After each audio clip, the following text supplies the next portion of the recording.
Hi guys, it's Sherry. Today we are going to be making a faux stone pair of earrings. So I have my nature here, Cernet. This is the gray speckled one. I absolutely love this. I want to show you guys how soft this clay actually is. I've been hearing a lot of people saying that their clay is really hard. Well, if you get it from Blueberry Beads, it comes very soft. I love their clay. It seems like everything is really fresh. So look at that. You could push right on that. So beautiful, beautiful clay.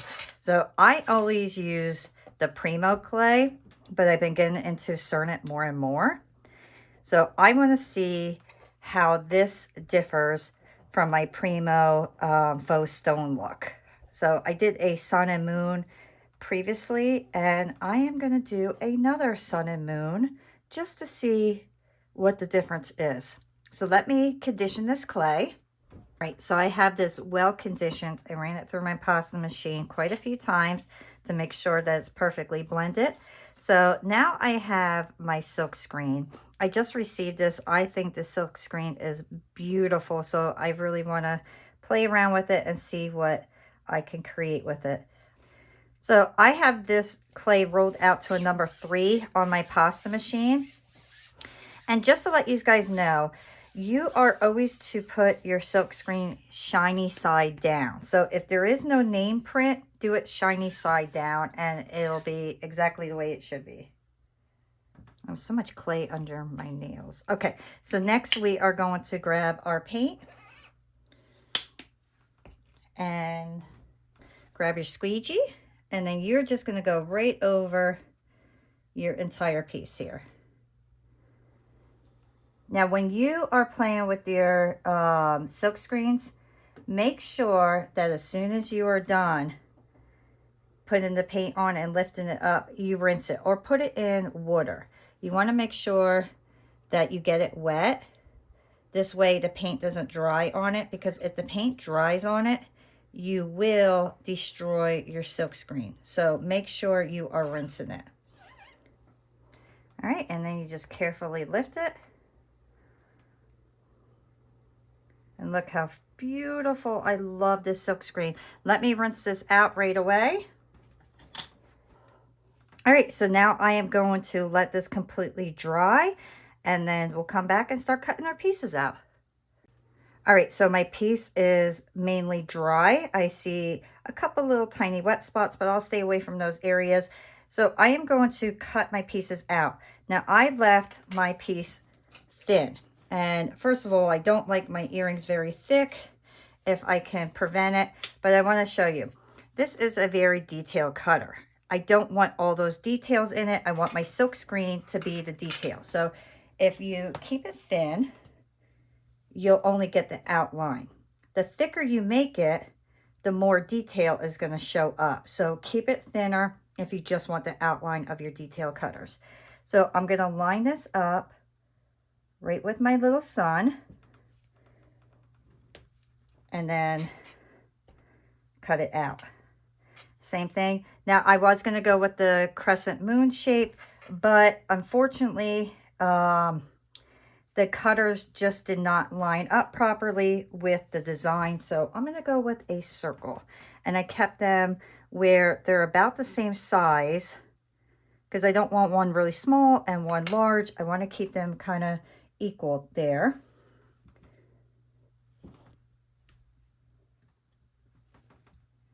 Okay, and I want to try to make 2 pairs of earrings if possible. Let me line this up. And I want to keep them somewhat close so I can use as much of that for my tag. There we go. I thought making a matching tag would be super cute to go as a gift. And then they could hang it up as an ornament if they want afterwards. They could really do whatever they want with it. But I love these tag cutters. All right, so let's lift this up. And look how pretty. I love these. I think these are fabulous. So I'm gonna get my tile and then carefully lift these up. Smooth out my edges. And when you put them on your tile, use your finger like that. This way, you know your piece is gonna be flat on there. If you get like an air pocket underneath, you will know right away after you bake it, because you're gonna have like all these indents and bubbles and it's gonna look funny. So to prevent that, when you lay it down, you really want to try to just flatten it out. But you don't have to put a lot of pressure. Just flatten it out nicely. And try to smooth out anything on your little sun, because it will be really hard to sand down all these little crevices. Another little trick to like smooth these little tiny pieces is get one of these little tools here, and then you could kind of push in those little tiny sections and you will not distort your piece, because that is such a sharp tip that it gets it right in there. And then look how nice and smooth. These are so fun. I love these. Anybody that loves like the sun and moon, this silk screen is perfect. A pair of these is going to a family member as a gift. I'm making a bunch of gifts right now.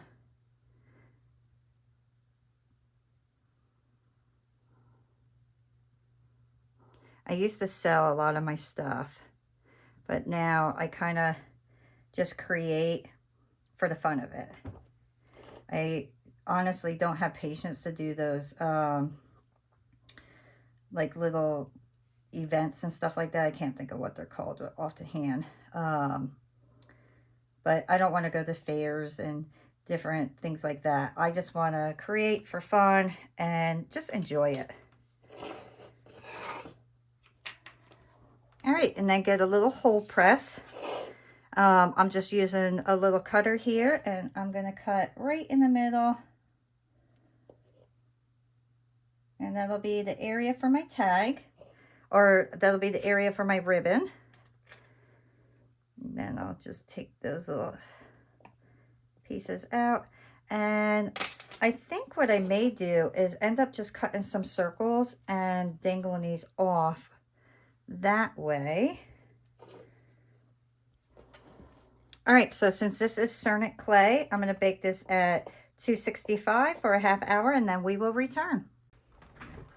My pieces are out of the oven. You can see how beautiful these came out. I absolutely love these tags, and the earrings are going to be great.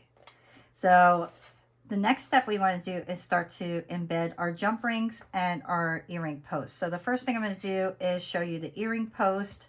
I'm only going to do a couple, and then the rest I'll do off camera, because it'll just take too long to record, and you don't want to watch me do that over and over and over. So I always like to get a circle cutter that's a little bit bigger than my actual post. That way the clay will cover the entire piece there.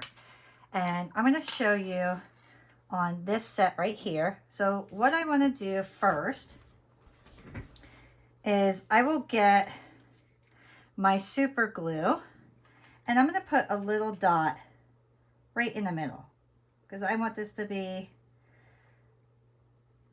centered.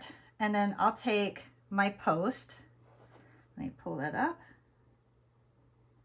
and I'll put it right there in the middle. I want to make sure everything is centered.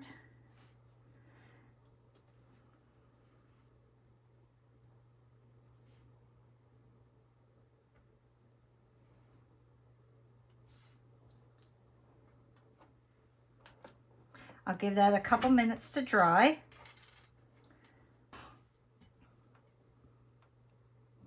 All right, so now you can see that's on there well. Next, I'm going to get some of my oven baked clay adhesive. I'm just going to put that right on my table. And then I'm going to get a little tool. I'm going to lift it up and just put it right around this area. You don't need a whole lot. You want to get right over that post. And the reason we use the super glue is just to hold that piece in for the time. So, or hold it into place. So get your little circle that you cut out. And then you're going to take your piece of clay, go right in the middle and push it down right over your post. And you could leave it like that if you want. I personally like to smooth my pieces out and kind of flatten them. I taper them down. That way everything looks like it is completely 100% embedded into the clay. I mean, it is, but it just gives it a cleaner look. And now that we're using the same clay, it'll all blend beautiful together once baked.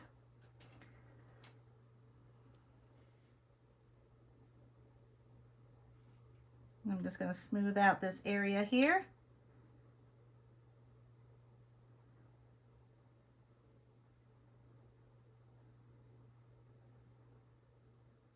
And do you see how flat that is now?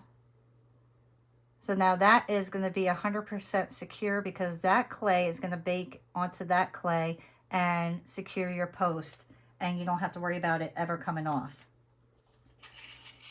This is so simple, and you don't need a tool for this. You really don't. You just need your fingers and to smooth. That's it. And you have a beautiful embedded piece. So now let me do these quick, and then I'll pop on and show you how you're going to embed your jump ring onto these pieces to hang your earrings. All right, so I have those done. The next thing that you want to do is get your jump rings. So make sure they are completely closed.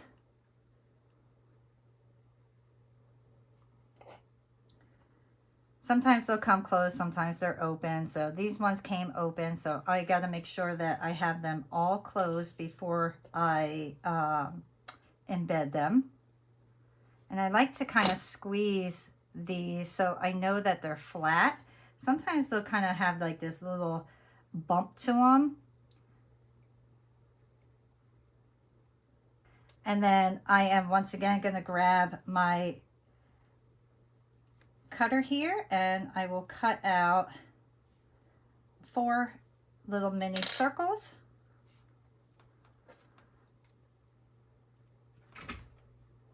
And then you want to make sure that these are exactly facing the correct direction.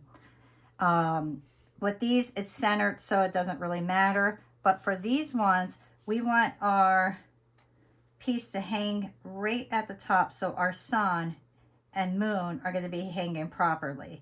So we want to make sure that that is done right. So I am going to kind of just eye this up, see exactly where I want this. I know that little tip is right where I need my piece to be. The part that is open will go on the bottom. You want to make sure that's always on the bottom. That way you don't run the chance of it kind of opening up on you. I'm just going to put a little bit of glue there.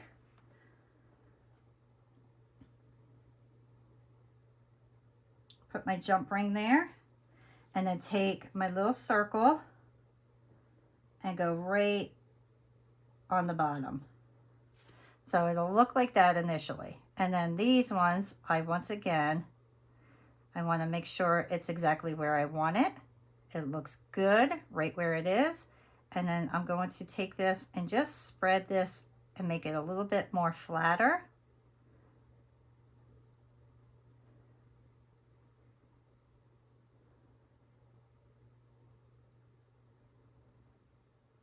Get it nice and smooth.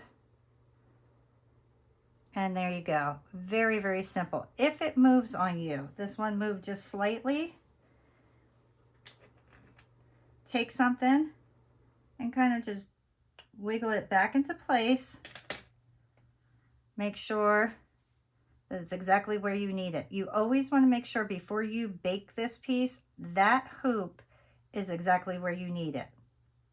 Because once it's baked, there's no going back.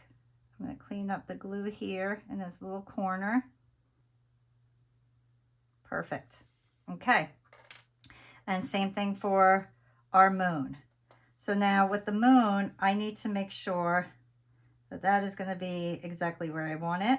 I'm going to take my fingernail and just kind of put a little indent right into my clay, and nobody's going to see it but me. And that'll give me an indication of where I want my piece to go.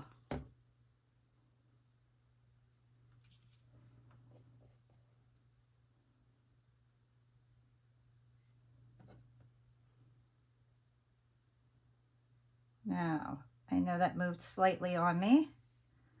So let's get that exactly where we want it. Right there. And then slowly start pulling that down. And there. So very simple. So I'll do these two, and then I'm going to take all of these pieces, I'm going to put these back in my oven for another ½ hour, and then we'll return and finish these up completely. All right, so once all your pieces are out of the oven, they're cooled off, you want to glaze your piece. I'm using Bright Tone Matte, and I'm just going to go right over each piece, just the top. You don't have to worry about the back, because the only thing that you need to seal is the paint.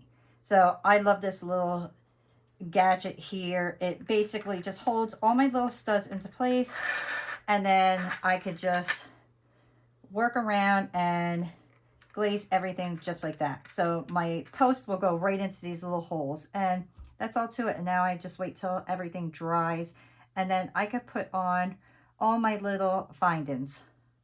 All right, so my tags are dry. I have some black ribbon here, and I'm just going to thread these through. Very, very simple. I think these are so cute. They're going to be perfect for the bags. So whatever you decide to put your little earrings in, you put this on the bag with it, and they have a little matching tag. I mean, how cute is that? I think these are beautiful. I really do like this silk screen a lot. And these tags are absolutely, I think, a great idea. So my studs are still drying, so I'm going to let those go. These are almost 100% dry, but we could still start putting everything together. Grab your jump rings and your pliers. I'm going to go with a really small one, and then I'm going with this style finding. I love these. They're very easy. They're pretty. And then just hook it right in, and then close your jump ring. And then you have this beautiful earring. I mean, how nice is that? I really love these suns. I think they are so cute. So what I'm going to do is I'm actually going to put the sun and moon together like that for a pair of earrings, because I like the whole idea of mix and match in this style. And there we go. We have our beautiful, simple earrings. I think I love making such easy earrings for gifts. I mean, I can make 30 pairs of these, and they're just so simple. I love these. I absolutely love how easy these are to create. The stencil is beautiful, and if you have a little sun cutter and a little circle, you can make such beautiful things. And then you have your tags here, our gorgeous studs. I am going to mix up the sun and moon together for the studs as well. And I really hope that you guys enjoy creating these pieces with me. If you did, please remember to hit the like button, subscribe if you haven't already, and I will see you all next time. Bye.